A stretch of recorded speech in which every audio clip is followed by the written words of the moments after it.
Hello, welcome to BBC News. I'm David Eads. Our top stories. Political upheaval in Israel. The minority government falls apart, the Prime Minister stands down, and yet another election is looming. The United Nations is accused of abuse, corruption and cover-up within its ranks. Former UN members tell the BBC they were bullied for speaking out. He attacks me in the elevator. He comes at me all of a sudden. I pleaded with him to stop, let me go, but he was being very insistent and he was pulling my arm. Colombia's largest active guerrilla group says it's prepared to take part in peace talks with the new president and former rebel Gustavo Petro. Also crazy about cannabis. As Thailand legalizes marijuana, we report on a boom in weed-related business. Plus, a big bid to help the refugees of Ukraine. The Russian Nobel Peace Laureate, Dmitry Muratov, auctions his medal for more than $100 million to raise funding for Ukrainian children displaced by the war.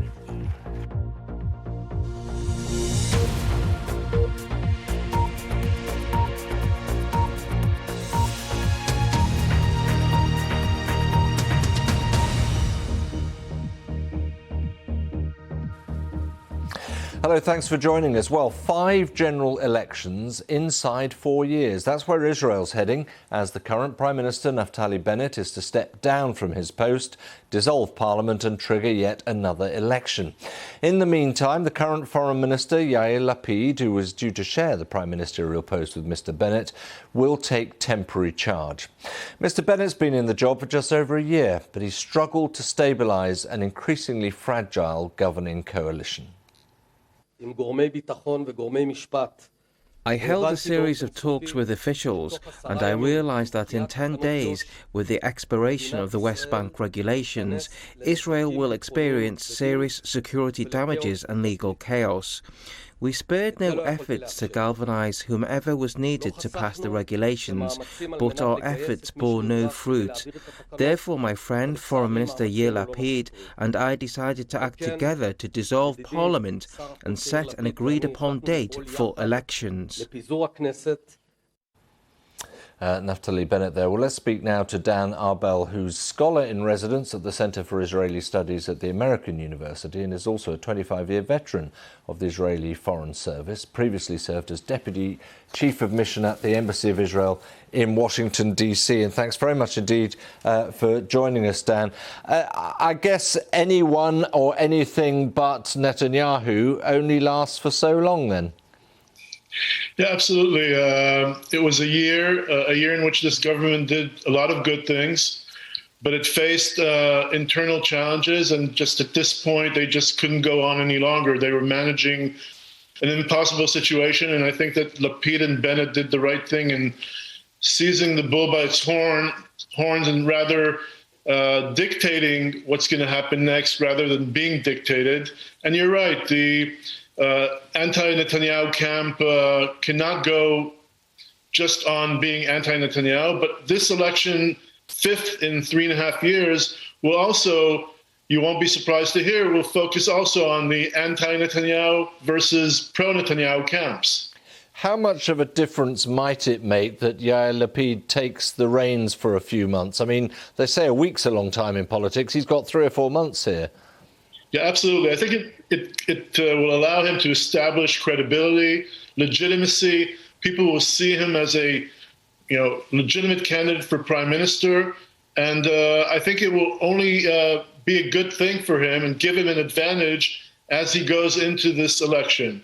It will present him as the opposite candidate to Mr. Netanyahu, heading the Likud and the right religious bloc. And so it will be an interesting competition to see where this will be heading.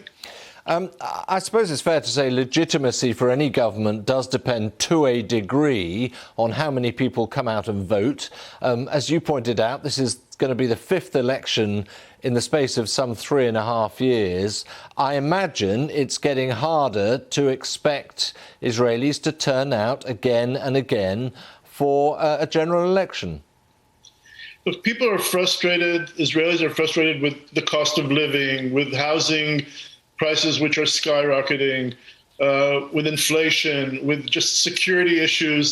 But voter turnout in Israel has been relatively high compared to other Western democracies. And I believe that people will go out and vote. And actually, going back to your previous question, the fact that Lapid will head this new center-left bloc, this anti-Netanyahu bloc, well, actually, I believe will draw more voters out to vote. And also, I think that more Arab voters will be coming out to vote because they saw that they can make an impact, something that they haven't been doing for many years until this last round of elections. But do you still think there is an opportunity for something more stable, more long-lasting off the back of yet another election? I mean, that's the problem, isn't it? It's finding a way to create enough ballast to sustain a government. You're right. The bigger picture is, as you were saying, Israel's going through a constitutional and political crisis with no end in sight.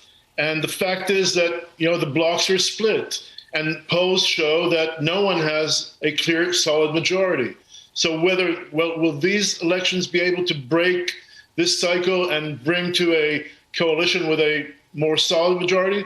It's an open question. And we may see this fifth election inconclusive, leading to 6 elections and a 7th election, in the future. So it's really an open question. And at this point, it's too early to answer that. Yeah, well, we've got a few months to contemplate it. Nonetheless, Dan, thank you very much indeed. Dan Arbel, thanks for joining us. Good night. Thank you.